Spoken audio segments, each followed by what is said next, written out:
here. We're going to make some fire starters. I'm going to try this. This is my first time ever trying this, so wish me luck. Okay, there are two ingredients here in these fire starters. First of all, some household paraffin wax.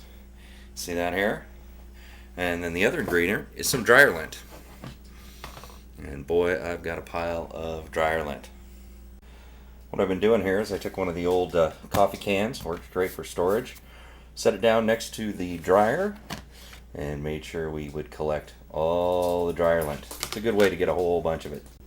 Now the first thing I need to do is figure out how I'm going to melt the wax down before I mix the dryer lint in. How I'm going to do that is I've got an old glass jar here, and I've got a pot full of water on the stove. And what I'll do is I'll put the wax in here, heat it up to where it melts on the stove, and then be able to mix in the dryer lint and pour it out onto a cooking sheet or something with some wax. So, grab our wax here. Comes in these nice bars. If I can get it out of the package here. Right there. It's kind of like that. Got my jar here, and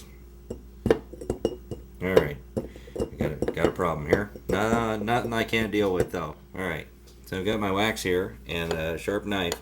So it's important that you're very careful here. Just gonna cut this in half. Oh, look at that. Perfect. Now, yeah, it'll fit right in there.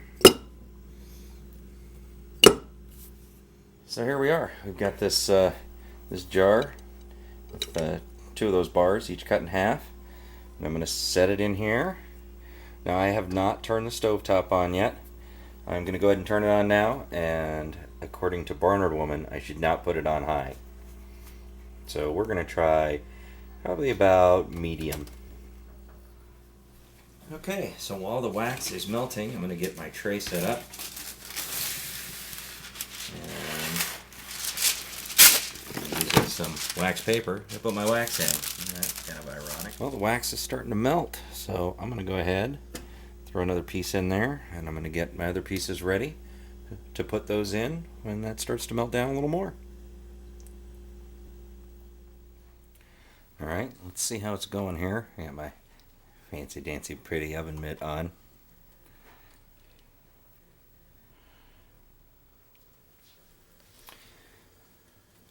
Oh, watch out, it splatters apparently. Throw that in there too. It should melt down pretty quick. And we're going to have a full jar of wax here. So here we are, back at our cookie sheet that's got the wax paper on it. And got my very nice big tub here of dryer lint. Alright, we're going to open this up. We're going to put the dryer lint right here on this. And I'm going to break it up a little bit. And then what I'll do is make a nice layer of dryer lint and pour the wax directly over it. And here comes the wax. It's very hot.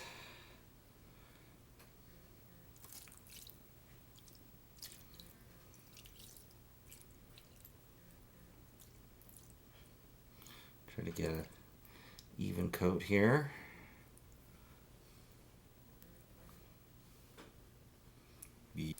I'll tell you, that's not how it looks in the SAS manual. Okay, I've got some help here from BarnardMan, and she suggested that we fold this in on itself a little bit to get it all wet. Ooh, it's a little hot. Ooh, hot. Yeah, just gotta pick the right edges. Just as long as it's got a little wax on it. All right.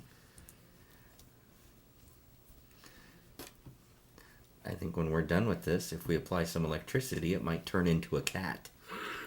Okay, we're going to take this glass and make sure it's nice and flat. Oh, that's not a good idea at all. Okay, not going to do that again. I'm going to go ahead and try to peel some of this up a little more.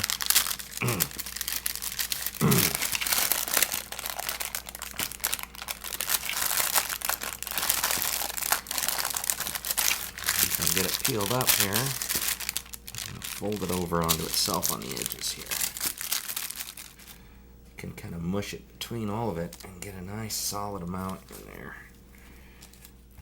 Okay.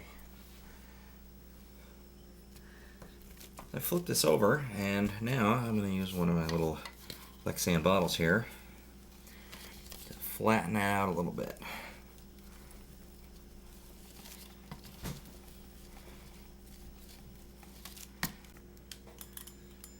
Well, this is still a little warm to the touch, which is a good thing.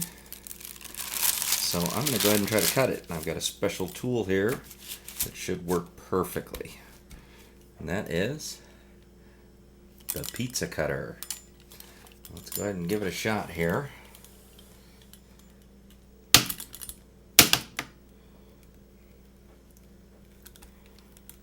Okay, as we continue on the learning process here, a little bit better way to do this. So you use the pizza cutter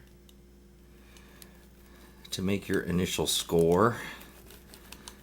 I'll cut through here a little bit.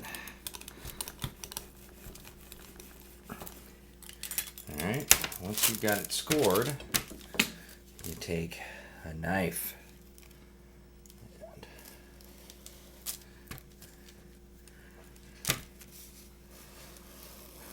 see, the knife cuts through there like butter.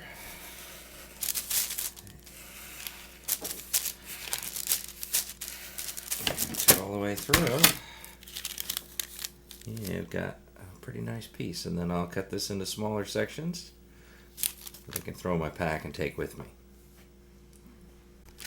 Alright, so here's the finished product.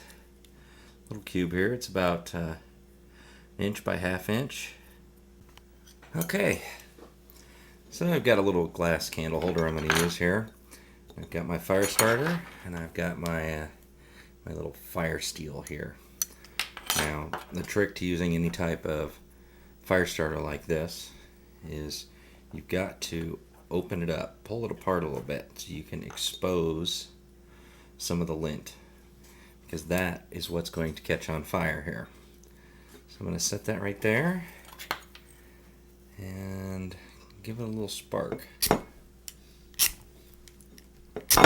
Whoops. I got to be careful here.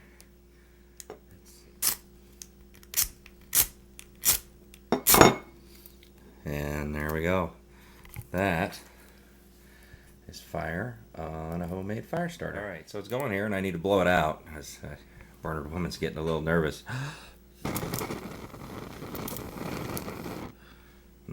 You'll see it's very wind resistant as well. Oh, well, this isn't good. Alright, I got them all cut up. Get myself a, quart Ziploc bag here. And I'm loading all these up. I'll tell you, this took a lot more time than I thought it would.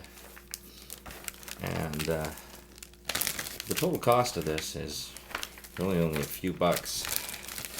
So I guess the question is, was it worth it? Well, look at that. I've got a big bag full of fire starters now. This will last me several seasons of hiking and camping. And plus, with the oddball shaped ones here, cut these a little bit larger, and I'm going to use these out off the back deck in our fire pit. Well, hope you enjoyed this video. There's a lot of work, but it's fun.